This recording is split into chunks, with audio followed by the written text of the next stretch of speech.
Hi guys! Welcome to our mini vlog. Samahan nyo magluto si Aling Tisay for today.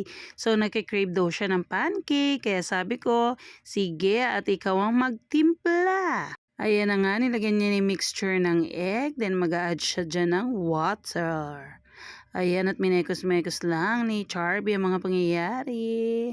At ayan na nga, matatapos na si Aling Tisay. Nag-add pa ulit siya ng another water. So nagpupumilit siya kaya sabi ko, sige, igora mo lang yarn. At heto na po ang ating food for Wow! today. Ayan ang ating napakasarap na breakfast. Kain po tayo. Thank you Lord sa food. Nag-dessert pa nga ang mga kiddo. After nyan, ayan, at magpipaint tayo. Ayan si Kuya Tisoy, busy-busy din. O, diba, seryosong-seryoso ang mga Junaki sa catch. No TV for today, no gadget. Ayan, at malapit nang mayari si Aling Tisay sa kanyang art piece. After nga niyan, merienda time na. Ayan, ang napakasarap Yummy! na pansit na may bibingka at saka kutsinta. Eto nga si Aling Tisay, nakikipag-agawan pa. Lalo naman tong si Kuya Tisoy, sarap na sarap din naman. At wag ka, may pa-ice cream pa.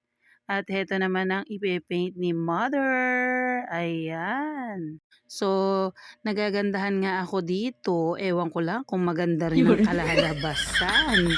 Tiyaga-tiyaga, grabe. Napakahirap pala mag-paint ng ganito kahit yung inaanuhan mo lang siya ng kulay. Grabe kasi merong sobrang liliit niya. Ang hirap. At ayan, tinulungan na din ako ni Aling Tisay dyan. Ayan nga, may improvement naman kahit papano. At nagluto tayo ng lunch. So, nag-request ang mga kiddos ng chicken fillet. Napabili nga tayo ng breadcrumbs at naubos na. Ayan, at ipipirito na natin. Nakaluto na tayo. Ayan, with napakasarap na toyo calamansi with apple, syempre. Kain po tayo. Ayan, at pinagpatuloy ko na ulit ang aking ginagawa. So, wala namang pasok for today. Kaya ayan, busy-busyhan ang Moodra Kills nyo. Nakaligpit naman na tayo. At ayan na nga, almost 75%. Ito, 80%. And finally, ayan ang kay Aling Tisay.